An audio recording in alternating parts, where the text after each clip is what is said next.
À l'entrée de cette tour de bureau depuis 2 semaines, c'est devenu obligatoire. Pour accéder aux étages, tous les employés doivent présenter un code QR affiché sur leur téléphone. Moi, mon code est vert. Le fait qu'il soit vert me donne le droit d'entrer. S'il était jaune ou rouge, je n'y serais pas autorisé.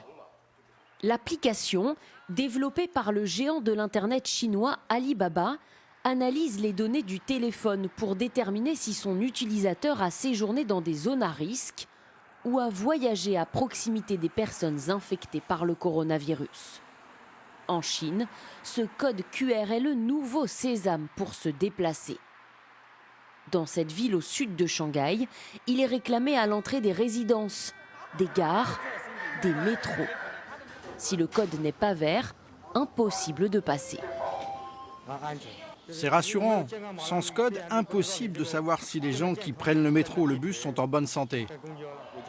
Je pense que ce code va vraiment permettre d'améliorer la situation. Partout en Chine, des outils high-tech ont été déployés pour freiner l'épidémie. Ce casque utilisé par la police permet de mesurer automatiquement la température des passants à 5 mètres de distance. Dans le sud du pays, des drones s'approchent des voitures pour que les passagers scannent un code qui enregistre leur déplacement. Et à Pékin, ce centre de contrôle analyse les mouvements de population pour déterminer où se trouvent les personnes à risque. Le gouvernement veut utiliser le big data pour prendre les bonnes décisions dans sa lutte contre l'épidémie. Cela apporte des informations précises et efficaces. Dans le pays, il y a une autre application qui est très utilisée par la population chinoise. Elle permet de savoir s'il y a des personnes infectées par le Covid-19 autour de soi. Et par exemple, ici à Shanghai, la personne contaminée la plus proche de moi se trouve à moins de 2 km. Ces outils serviraient aussi l'appareil de surveillance du régime. C'est ce qu'assure ce journaliste américain.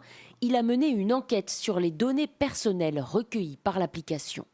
On a étudié le code informatique de l'application et ce qu'on voit, c'est qu'au moment où l'utilisateur donne la permission d'accéder à ces données, il y a une fonction qui permet d'envoyer sa localisation à la police.